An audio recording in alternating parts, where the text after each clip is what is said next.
I think we can all agree that this would have been the perfect year for a 12-team playoff. Heck, it probably would have been the perfect year for just a 6-team playoff. If we had had that, we would have avoided all of the controversy on Selection Sunday.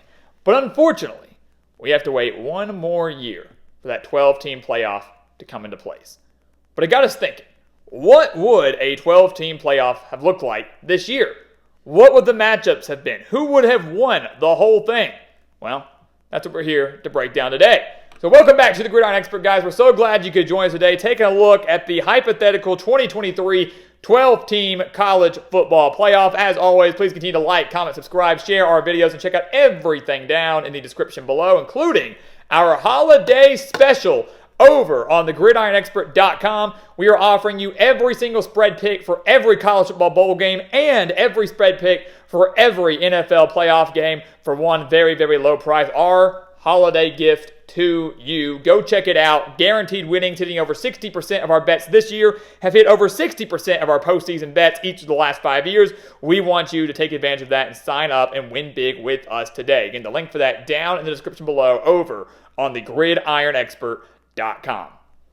So you think about it, guys. You think about what we just saw on Selection Sunday. It was very controversial, right? Alabama getting in over Florida State. Florida State 13-0, undefeated ACC champion. They get left out because the committee didn't think they were good enough without Jordan Travis. One guy apparently ruins the entire team's shot. It was kind of ridiculous, and their reasoning for it was ridiculous as well. The committee could not answer to their own decision to give good explanations for their own decisions across the board. But I digress. You take a look at what a 12-team playoff would have looked like. Obviously, we'll pull up the bracket. Boom, there you go. Michigan, Washington, Texas, Alabama obviously get the 4 byes. Now, you know, next year, the way this works is the 4 highest-ranked conference champions get a bye week, and then the rest is just kind of filled in. The other Power 5 champion will be plugged in somewhere. Doesn't have to be 5th, but they will be plugged in to the final 8 teams. A highest-ranked Group of 5 team, highest-ranked Group of 5 champion will be put in, and then you have 6 other at-larges. That's how the playoff system is going to work, at least for next year. And so you take a look at it this year. The playoff format stays the same. Michigan's 1, Washington's 2, Texas is 3, Alabama's 4. That's what the committee decided.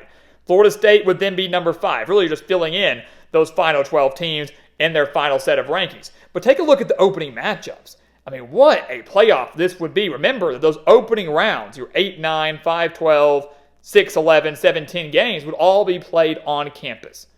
Those games are played on campus. And then the quarterfinals, the semifinals, and the national championship would all be played at a neutral site. So you would have Missouri at Oregon. You would have Liberty at Florida State.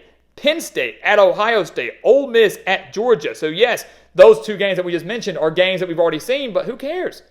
Who cares? Penn State played Ohio State back in October? Ole Miss played Georgia, yes, late November, but let's give them a rematch. What the heck? That's inevitably going to happen, more than likely, when the playoff committee, when it does expand next year. We're probably going to see some rematches, possibly, of games that we had seen earlier in the year, maybe even 2 weeks prior. It happens. There's nothing wrong with that. But you look at what we think would happen. I do believe Oregon would probably beat Missouri, especially in Eugene. I think I would feel pretty confident in that. Missouri, a dang good football team, 10-2 this year on Eli Drinkwitz, but they would probably fail to win in a very, very loud and crazy environment. Oregon, one of the toughest places to play, in my opinion. So Oregon wins that game. They take on Michigan. Liberty, Florida State. You know, I like this. I like this ability here, right? This would give us almost like closure. You know, I think Florida State at home beats Liberty. Liberty had the weakest strength of schedule in the entire country. They didn't really play anybody of quality. They got a great offense, but their defense is atrocious. Even without Jordan Travis, I think Florida State does beat the Flames, especially at home, which would give us Alabama and Florida State at a neutral site. Let's decide it right here. Let's not have some stupid talking heads make this decision. Let these guys duke it out on the playing field. Let's go. Florida State, Alabama, which one was truly more worthy of being in the Final Four? Boom, there you go. With all due respect, I do believe Alabama would win. I do believe Alabama would get to the semifinals where they would play Michigan. I think Michigan at a neutral site would beat Oregon. I think it'd be very close, but I think Michigan gets there. So Bama, Florida State, I think Bama wins. I think they go. But at least we all get that closure. We don't have to wonder what if. If Florida State loses to Alabama fair and square, that is what it is. We didn't deserve to go to the semifinals. We lost without Jordan Travis at the end. But we don't have to sit there and say we deserved our shot, the committee robbed us, things like that, which they did. There's an opportunity just to settle it once and for all. The best way to figure out who's more deserving is to play it. And this 12-team format would have allowed for that. Yes, Florida State would have probably complained, and rightfully so, they didn't get a bye week, thinking they should have been the 4th seed maybe and gotten that first round bye. But either way, probably still would end up being Florida State, Alabama. Play for it, go. Again, beauty of a 12-team playoff. Beauty of it. On the other side, Ohio State and Penn State. Look, I'm picking Ohio State, right? They beat Penn State in Columbus earlier in the year. Penn State continuing to struggle to win the big games under James Franklin. I'm not going to pick them to beat Ohio State now, and an even bigger stakes game in Columbus ain't happening. So Ohio State wins that, takes on Washington. And then Ole Miss and Georgia, kind of the same deal. We saw Ole Miss go to Georgia, saw them get annihilated by the Bulldogs. Even higher stakes game now than it was just a few weeks ago. Georgia wins that. Your quarterfinals there are Washington versus Ohio State. Phenomenal matchup. The passing attack of Washington versus the passing attack of Ohio State at a neutral site. Texas and Georgia facing off there as well. And I'm going to tell you right now, again, this is all subjective. I think Washington survives Ohio State, and I think Georgia upsets Texas.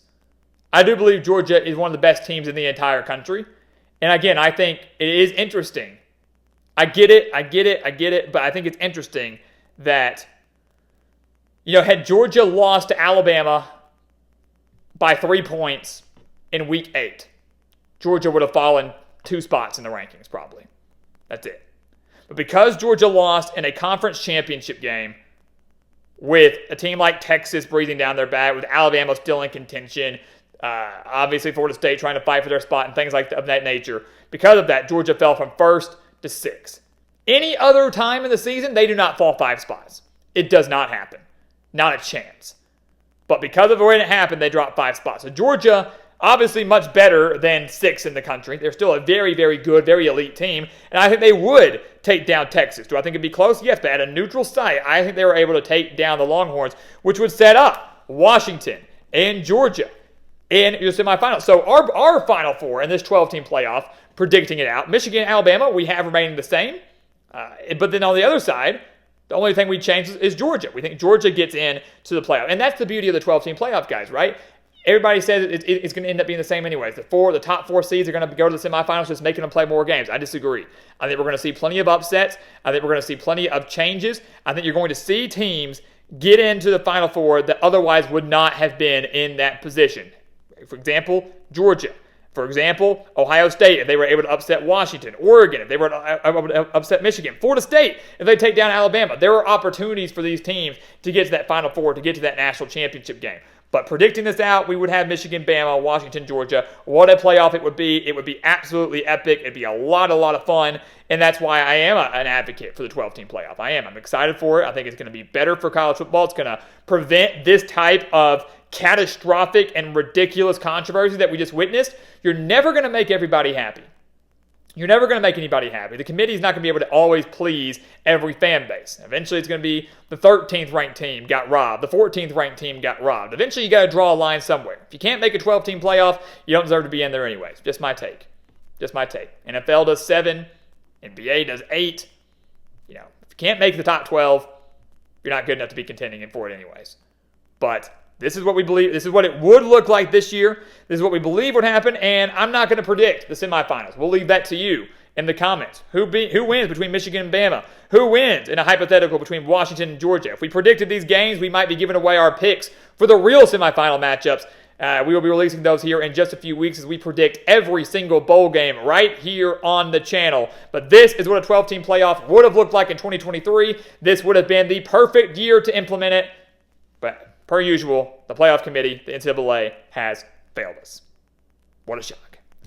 So guys, as always, thank you so much for watching us here at the Gridiron Expert on YouTube. We have got some great content for you coming up. Big announcements coming up as well. Do not miss out. Hit that notification button. Continue to like, comment, subscribe, share the videos. Check out everything down in the description below, including those expert picks in that holiday special. Do not miss out on that. And once again, guys, as always, thank you so much for watching, and we'll see you next time right here on the Gridiron Expert. Yeah.